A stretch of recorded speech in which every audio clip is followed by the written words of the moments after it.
Live.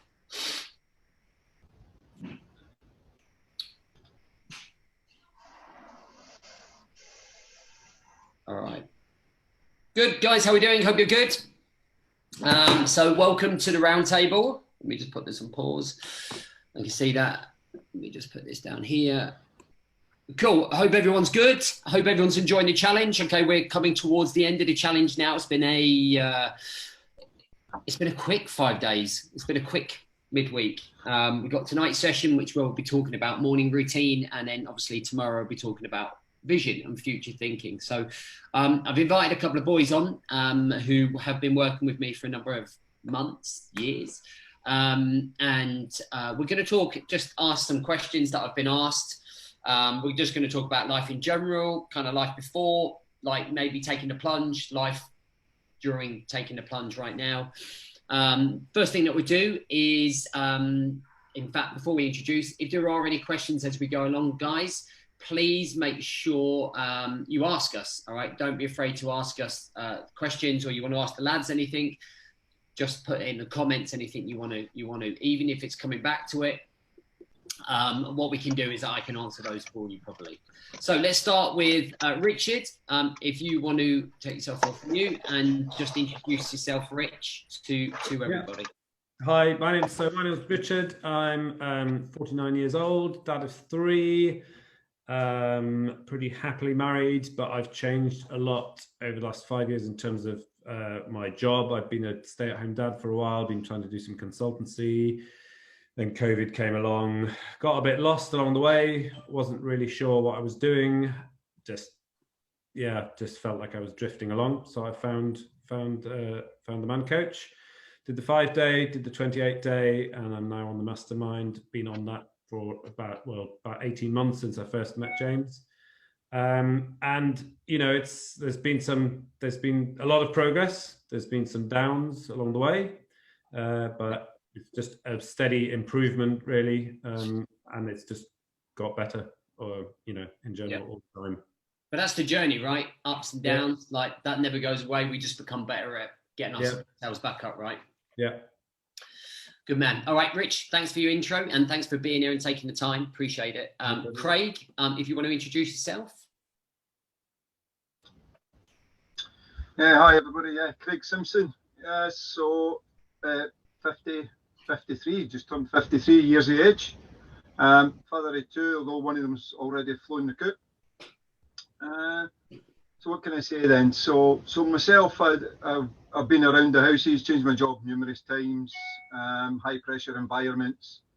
And really for me, the big thing in finding Man Coach was I went through a period of, going through a period of health issues, major health issues. For myself, so I was basically really in a dark place, I'll be honest, real bad place.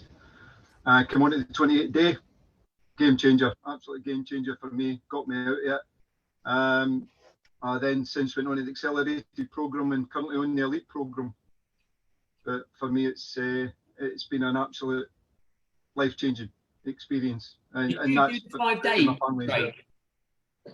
I never did the 5-day. So the first thing it was I was following you on Facebook. Yeah. For a while, I found you on Facebook. It was just at that period for surfing. In fact, I think I was surfing when I was in hospital. One of the times I was in hospital. Found you, kind of really resonated. The message really resonated, and I just jumped straight onto the 28-day. Okay. So I just went, let's do this. Let's go for it. Love it. I came to a breaking point. There was a breaking point in my life. Something had to change. Yeah. I taken the plunge, came straight on the 28-day. Feedback from my wife, my family, even myself. I knew instantly that this was me getting back to me. Yeah. Give me the kick that I really needed, and the direction and the tools really. And that's why I went on to then the accelerated. I had another little dip in my health. I was due to come on to the Mastermind. Went on to the accelerated program then to try to kickstart me again, and then I've come into the elite. Yeah, that's right. And thriving. How long have you? I might miss that, but how long have you been in with us? 18 months, 15 months? Yeah, just over a year. Yeah, so it's probably, in fact, maybe be about 18 months. Yeah, so it's a year to 2 years, definitely. Good man. All right, we'll come back to those times. And Rich, you're about 15, 18 months, something like that as well, aren't you? Okay, John, thanks for coming on, buddy. Hello, everybody. No worries. I'm John. I'm 51. I'm a father of 2 young daughters, an 8-year-old and a 5-year-old, which keep me rather crazy. I'm a senior paramedic within the ambulance service, which is even crazier. And I got involved with Craig. I was, with James. I was introduced to James by a colleague at the time, rather mad colleague. And so I went through the 5-day as it was then, and then the 28-day program as it was then. Didn't go straight onto the mastermind. Tried to see if I could do it alone. I couldn't. So I went through it again. I did another 5-day, another 28-day, and then straight into the mastermind.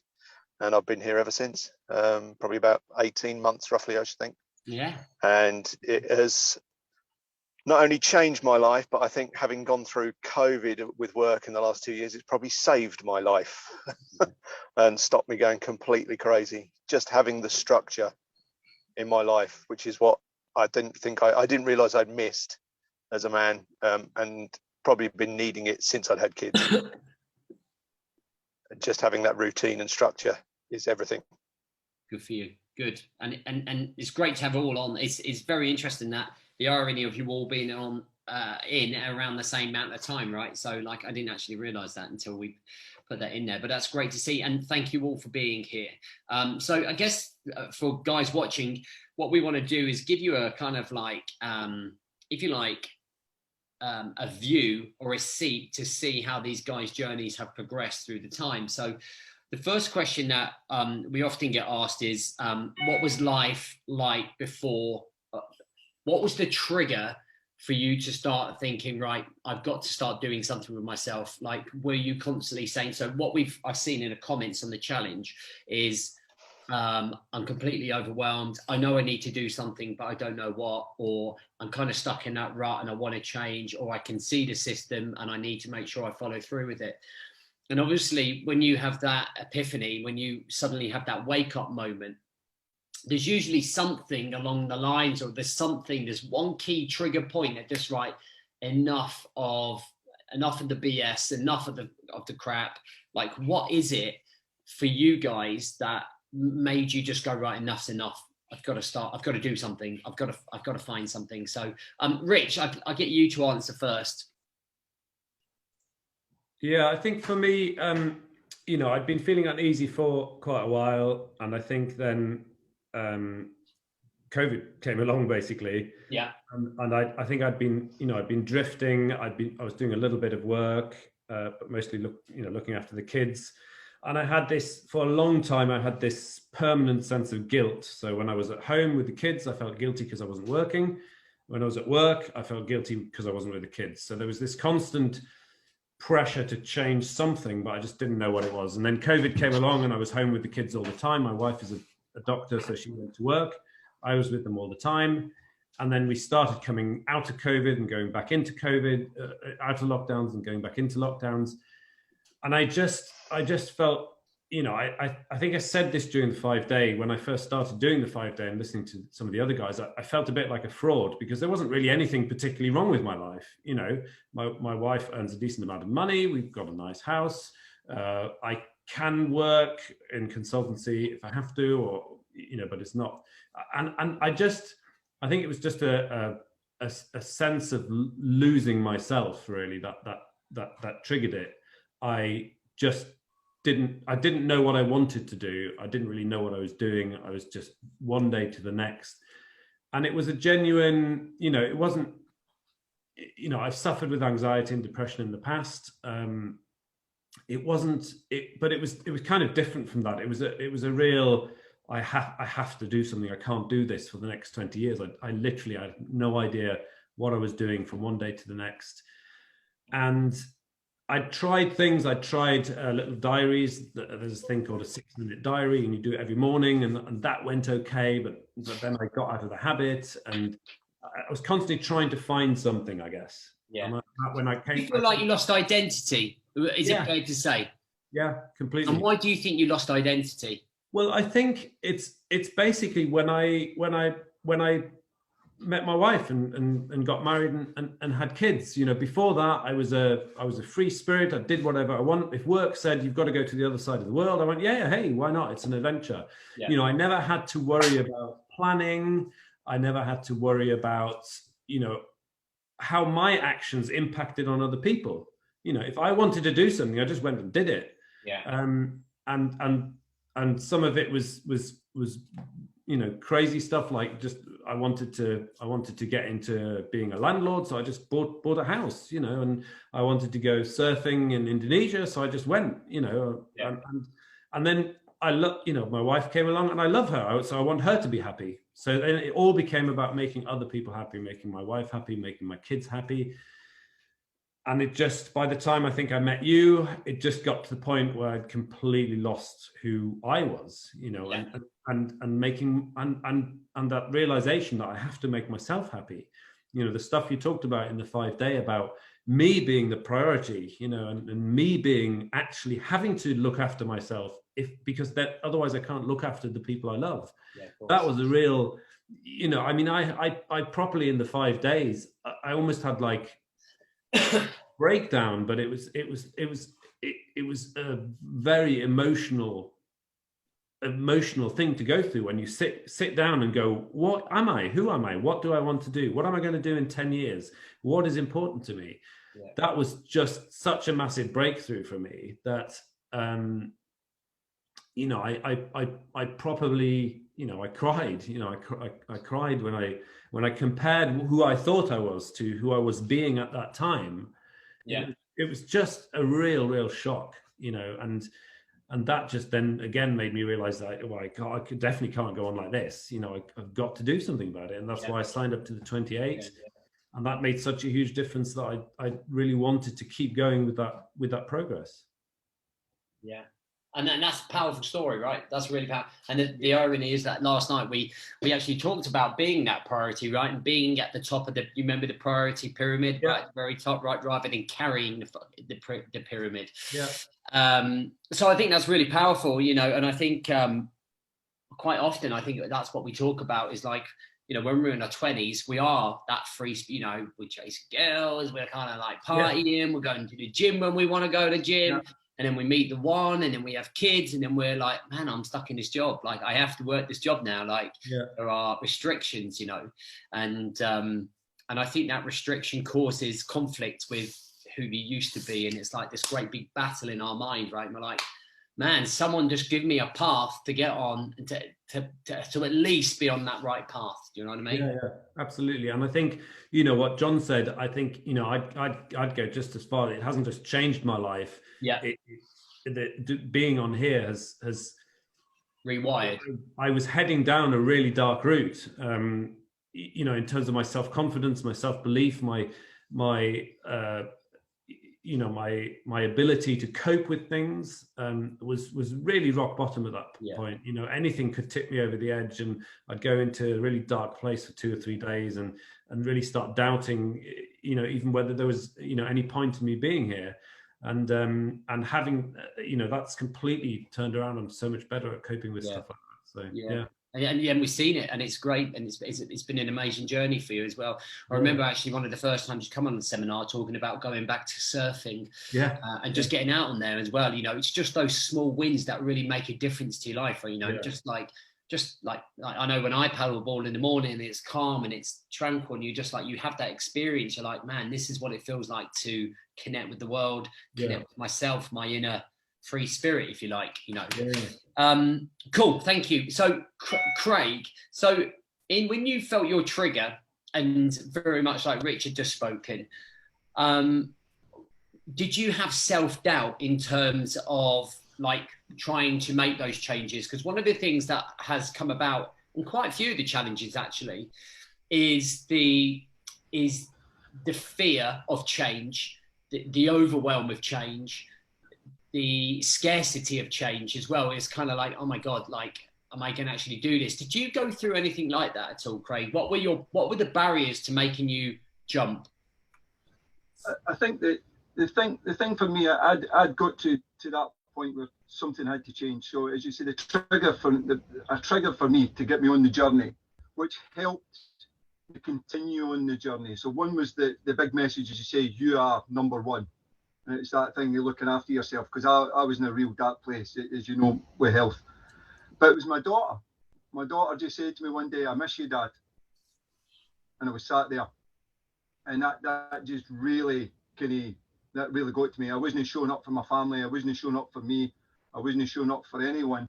So the big driver for me along this journey, because I've had dips, as you know, and I think that's the thing you expect. You have your bad days. Where my bad days and where the doubt was and the hopelessness at times. I used to live there. I used to dwell there. Now we've been, on this journey that I'm on. I don't. No, I have my off days. We all have our off days. I take the knee. I rest up. I get back into the tools. So gratitude, my morning routine. No, it took me a while to embed my morning routine. For me, that was. I'm an early riser, so that wasn't the problem. But it was just that forcing myself, getting up, getting through. But I think the thing for me was doing the gratitude, using the tools, the accountability. Yeah. The accountability, the getting the kick in the arse when you needed that along the journey helped, and having that network round about us. So about Richard and John saying, having that network round about you and supporting you work your way through that doubt. It's quite a difficult one for me. So I think the thing for me was always looking back and doing the visualization, but not just the visualization of the positives, but the visualization of the what if I don't show up? Yeah. What is my life? I seen what my life was like. I just kept on reflecting back on what was my life like before I started on this journey, and it was not in a good place. Yeah, it was really not in a good place. So it was always that reflection back, and the gratitude, the mundane things in life. No, you wake up, you can have a cup of tea in the morning. No, you look out there, you look at nature, you get out for your walk in the morning. All of that, just kind of that positive mindset. So for the big thing for me was gratitude, and the positive mindset was switching my mind out of that victim, because I was the victim. Yeah. I was, I'd fallen out with the local hospital. I'd fallen out with the doctors, my GP. I was just Mr. Angry. Standard. Now, remarkably, now when you see the letters now coming from my consultant, it's like, well, we've had it's really positive. Yeah. So even though I'm where I am, it's not changed from where I was 2 years ago. Yeah. But I've significantly changed, and the way people then approach me has been different. Yeah. Yeah. I've had as you know, I've had a seismic shift in my positive mental attitude. Yeah. So I've really looked back, and I'll never forget the night we were all talking in the Zoom meeting, and you got me to come along to the November seminar, and I couldn't get in a car at that point. Yeah. And I made it, and all the stuff that I've done since then. Coming down to Bexhill. That was the big break, right? That was the change of what's possible, so to speak. And then you made it, which was amazing. I think the thing is, it's realizing you do have off days. Don't think that it's you don't have an off day, but just don't live there. Yeah. Do what you need to do. Yeah. And then get yourself back up. Yeah, 100%, mate. Definitely. I love that. Thanks for sharing that. I'm sure the lads would definitely get a lot from that as well. John, when you decided to make your change, one of the biggest questions is, what are all the barriers that I faced when I first joined? Now, there's two questions I want to ask you. There's one quite specific to you. Is number one, why didn't it work when you were by yourself? You don't have that accountability. You don't have that, I've got to show up. You're not accountable to anybody. I know you can be accountable to yourself, but it's easy to slip back into the, well, it doesn't matter. But if you've got other people who are expecting you to be there, if you've got a James Boardman who's going to kick your ass if you don't turn up, I've had a few kicks from you, yes. You'll end up going back down the pity party route, and that's not good. But yeah, it's just having that accountability, and that accountability then becomes habit, and then that becomes muscle memory, and then it's just before you know it, you're doing it. It's like my morning routine now. Sometimes it goes wrong, and if a morning routine has gone wrong, I can normally trace it back to the evening routine that's gone wrong before it. Yeah. But yeah, it becomes memory. The alarm goes off. Bosh, I'm out the door, and before I know it, I'm walking down the road at 5 o'clock in the morning, having a whale of a time. Yeah. And just but yeah, it didn't work because you don't have that accountability, and you don't have to get your plans done, and you don't have to get this done, and what's amazing, and it's easy to let it slip. What I find amazing is that for a lot of people that do let it slip and that they disappear, many don't come back because of the pride. It's a pride thing, right? And we see a lot of guys going and coming and going and coming, and I get many an email. I keep the little folder in my email box of all of the regretful ones, like, oh, I'm back at the start on this and that. And it's very interesting to see the pattern, if you like, of action of when people do. And I'm not saying you have to stick at this forever, but you have to be ready to start, but you also have to make sure you're ready to leave, like when you're ready to fly the nest. Some people never do because they like just generally being a part of the community, because it is like, when I look at things, there's curriculum, community, and accountability, and those are the three fundamentals to making a movement work. Some people are good. Like, if you look at some people in the mastermind, they've been with me 3 years, they're in a really good place. Could they survive outside? They probably could, but they literally love the community, right? They love the meetups, they love the connection, they love the meeting, and it makes you feel part of something. For you, when you very first sort of came back, and I'm talking about when you joined the Brotherhood, right? So you've done your programs, you've gone through the experience. Yep. What were the early hardships that you had to face when you faced that reflection in the mirror in terms of you showing up? I'm hoping you're going to say what I think you're going to say based on the shooings that you've got from me. See if you can remember. Not in wanting to let anybody down, not wanting to get my butt kicked again. What was your mentality? A sheer determination. What was that mentality that I've done my best to get out of you? What was your mentality? What were you heavily? Be honest with yourself. I'm trying to think. It was a while ago. So I think that you were constantly in a pity party. It was almost like it was everybody else's fault. Oh crikey, yeah. Oh, sorry. Yes. Oh crikey, yeah. And a little bit, I can still do that now, but now I can stop myself. Yeah. Within a few minutes. Yeah. Oh yeah, crikey, it's everyone else's fault. The world's against me. Yeah. Everyone else is wrong. And it shouldn't be done like this. The constant pity party, constant everyone else's fault. And not being able to see that the only thing that can be changed is me, and the only person who can change it is me. Yeah. No one else is going to do it for me. No one else is going to change because they're all in their own pity party routes. So I've got to buck the trend and not go with this lot. Yeah, 100%. And get rid of them. And just you've done well. And follow what I've lost weight, but it's more the mental side of it with the Brotherhood and the mastermind. It's more the routines, the structures. When I initially started my 5-day, I thought it was going to be more, especially with your history, James, and ex-Royal Marine PTI. I thought it was going to be more physical and boot camp, but I've just been blown away by the amount of structure and the mentality side of it. Yeah, that gets put into it. Connects everything, isn't it? The fitness becomes for me. Yeah. Like when I first started this journey, probably like the man coach is only probably about 2.5 years old. Like, maybe 3 years old. And then before that, it was the dad's coach, and it was very much based on fitness and getting lads into an amazing shape, right? But the problem is lads wouldn't get into amazing shape. There's out of maybe 20, 5 would, but the other 15 weren't showing up for all of the reasons that we've been talking about here right now, and all of the lads that are on the courses.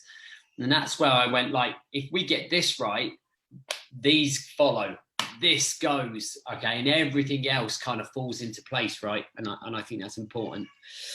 Cool. Thanks for sharing those answers there. So I'm going to kind of almost put you on a spot and as we go through. And I'm going to ask you, since joining a coaching program and being part of the community with accountability, I'm going to start with you, Rich.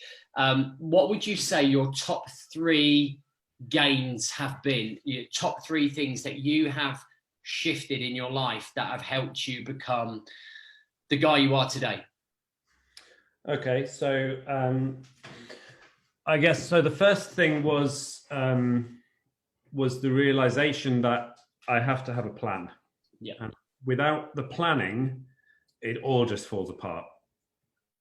And again, there's been ups and downs. I was on it for the first 3 to 6 months, and then something happened, or I injured myself, and it started going downhill. And then I was like, why isn't this working anymore? And it always comes down to the planning. And that's, I've got a lot back on top of the short-term planning, and I need to now get back on top with the long-term planning so that I connect with those goals. But the planning has just made a huge difference. And I think one thing that's really worth mentioning is that, I'm still learning what works for me. Even 18 months in, I had a massive breakthrough this week. After the weekend, one of my goals was to sit down with Claire and talk to Claire and the kids about my planning and my planning time, and that I need that time and I'm not to be interrupted.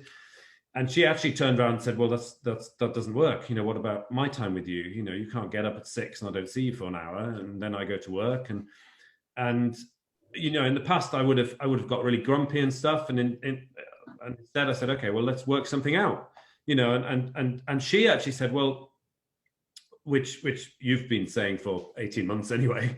She actually said, well, why don't you do your planning at a different time of the day? And I said, but that doesn't work. I've got to have it. So, but I went with her, and I now do that transition. I've fully nailed my afternoon transition. I stop work half an hour before I have to stop work, half an hour before I have to get out the door to get the kids. I stop. I do a brain dump. I do a little bit of reflection if I need to. I actually do my planning for the next day then. So that actually, when I get up in the morning, it's all done. And actually all I need to do is check the plan. So that's been a huge thing. Right. The other thing I think is the looking after myself thing. The accepting that I can't help other people if I don't look after myself. Yeah. That's been a huge thing, going for runs, actually sitting at the beginning of the week, the weekly plans, and saying, right, when am I going to fit my exercise in? When am I actually doing it? And then sticking to that plan. So looking after myself. Amazing. And the other thing is, which I guess is a part of the looking after myself, I guess, is the personal development, the trying to constantly progress, because I think that's what I was missing. I was just stuck. And I've learned, as I mentioned at the weekend, I'm starting to learn to play the piano. I've done some Clifton strengths analysis to see where my strengths are, and I'm trying to read a lot more and do the daily Stoic thing, which has really helped my mental fitness. Has really improved dealing with curveballs. Just. So, and that's all come from working on that, working on myself and that personal development and learning from other people, So I'd say planning, looking after myself, and the personal development side of things, which I'd never paid any, until I started your course, I'd never even thought about. I'd never paid any attention to actually improving myself, and that's made a huge difference. 100%. Love that. Thanks for that. Craig? Is he still there? Biggest thing for me, I actually look forward to waking up in the morning. Oh, I love that. Yeah, me too. I've got to a point where, I'll be honest, I dreaded the next day. But I look forward to wake up in the morning. I look forward to life. I enjoy the small. The big thing for me is has been gratitude, morning routine. Get that morning routine. That's the thing. Get your day. Get in a strong mindset first thing. Get that off the. So that was a big thing for me. So it's a bit like Richard there. So it's for me structure. Structure's been the big thing. I have my day structure now. My morning routine. Getting into work, and we've worked on my focus in work, so my kill zones in work, then my transition routine. I live my life with this. Alarms. So my alarm goes off, transition routine. I then go into my transition routine, which I get my breakaway, so I do my planning, my brain dump. I get out, I get back out into the fresh air. No, I take the dog out. No, we get that time. I get that time with my wife. And then into my evening routine. So the other thing for me in this was showing up. So showing up as a husband, showing up as a dad, because I'd sit in the evening routine. I was there. No, when you go back and you look, I was sat on my phone. So it was all these tools that got us into. So the tools is the big thing to get my out of the victim mentality, positive mindset, structure in my day. Was the huge, certainly the huge things there. The other thing that I'm guilty of, so as part of the planning, so the long-term plan, breaking that down into my 5-yearly, my 1-yearly. I do my kids' heads in, I do my wife's heads in, because I'm like my plan, my weekly plan, and I've got all my plan, and I sit at the weekend and I do my plans and I re-review my plans. But that was the thing for me, because I was always, I'll get this done about the house, I'll get that done, I'll get this done. Nothing was getting done. Yeah. I was just crashing from one promise to the next. Yeah. I'm now delivering. And what I've learned on this is, don't beat yourself up. So when I first started the program, I'm like, yeah, we'll get this done, that done, this done, and everything done. So what the program's brought me back to is thinking, right, this is what I can actually deliver. And if I don't get it, revisit my plan. So my plan's a live plan. That'd be my advice to MD. It's a live plan. So you're constantly re-reviewing it. Yeah. What can you deliver? Because fastballs come up. Yeah. So the things that you've not planned that you need to bring in. But I deal with the fastballs now, easy. And it's clarity then. So I've got clarity in my day. I've got clarity on where I'm going this year. That's been the big thing.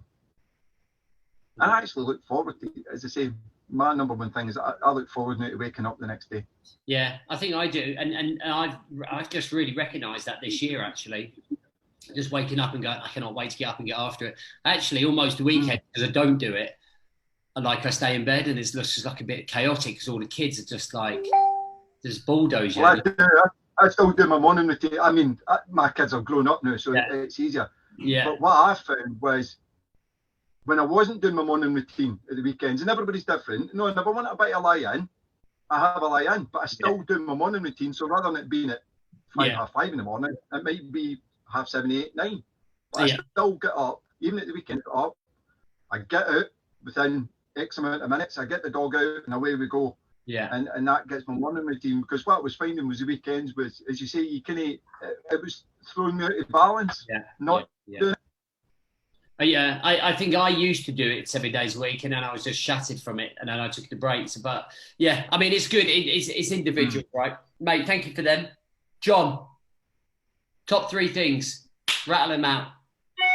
Top 3 things: planning, and planning. But yeah, planning, being organised, writing things down. I'm never far from my journal and my A4 diary now and a notebook. I still like to write with pen and paper. I don't like to do too much on tablets and things, just because then that leads to scrolling, and then that leads to looking on F-book, and that drives me insane.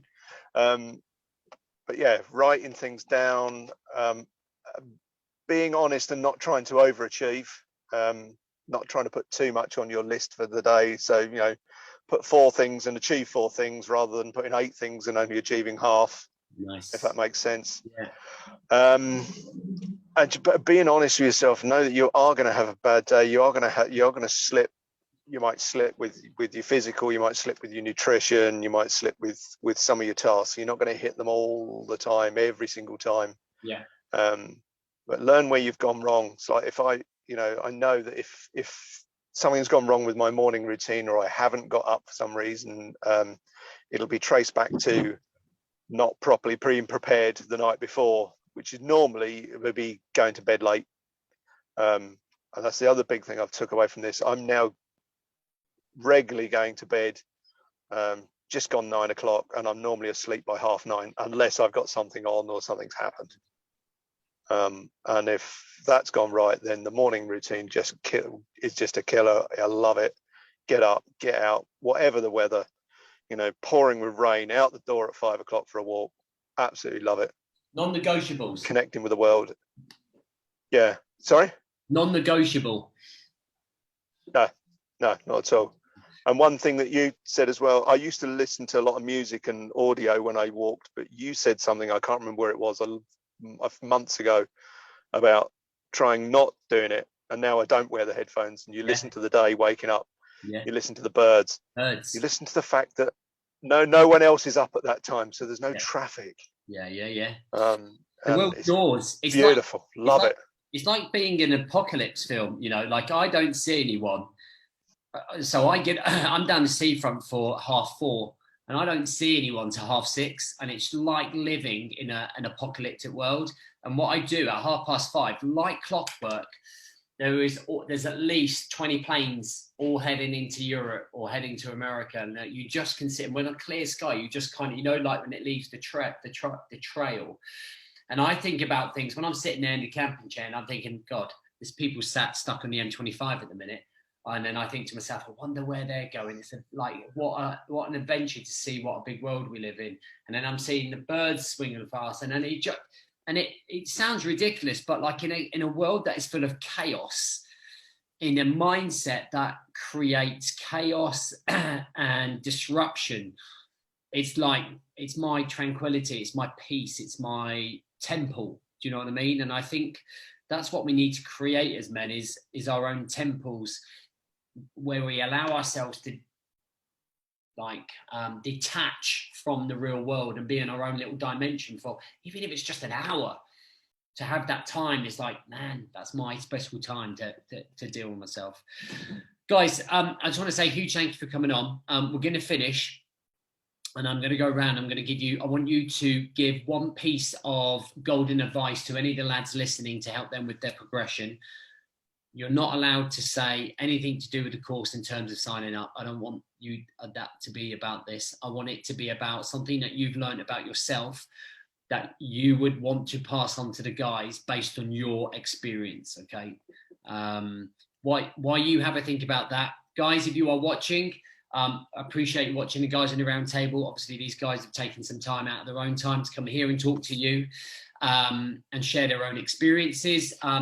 We wanted to bring some guys in. It's always good for people to kind of take a listen and to people's journeys. I always believe that you've got to be ready to want to commit and come and change. You know, if you want to change, this is not me about convincing you to sign up. This is about me saying, if now's the right time and you can see the future, then take the plunge. Here's 3 examples of lads that have worked on themselves for over a year and up to a year and a half.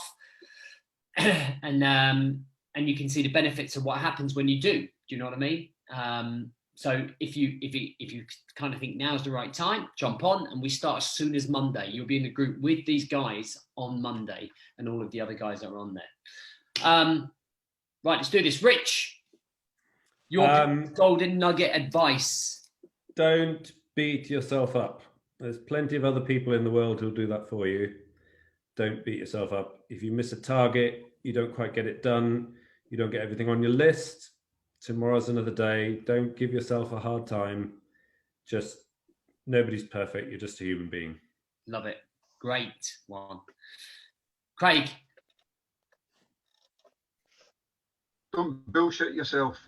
Be honest. Yeah, good. Have a real sit in the bed moment and just have a think and just be honest with yourself. 100%. And then take action. Yeah, man. Be honest and take action. I love that. Is the big thing for me. John? Go low tech and basic and write everything down. Yes. Just a simple pen and a paper and brain dump everything. If If it's a thought about something you want to do in the future, write it down. If it's your emotions that you've had a shit day, write it down. If it's something good, write it down. But go old school, go low tech, pen, paper, take it with you. Doesn't run out of batteries, works in the dark. Yeah, just write everything down. Yeah, it's good. I love that.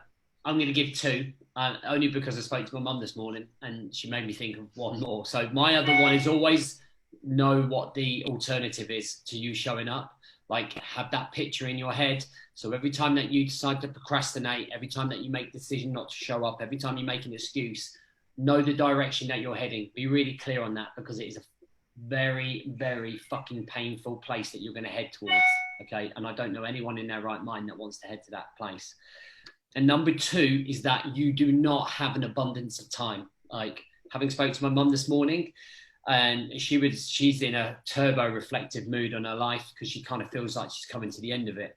And she was talking about how we always think that we have time, which is why we end up procrastinating, right? We think, I'll come round to it, I'll get round to it, I'll do it later on, I'll start Monday, I'll do it then, I'll do it here, I'll do it then.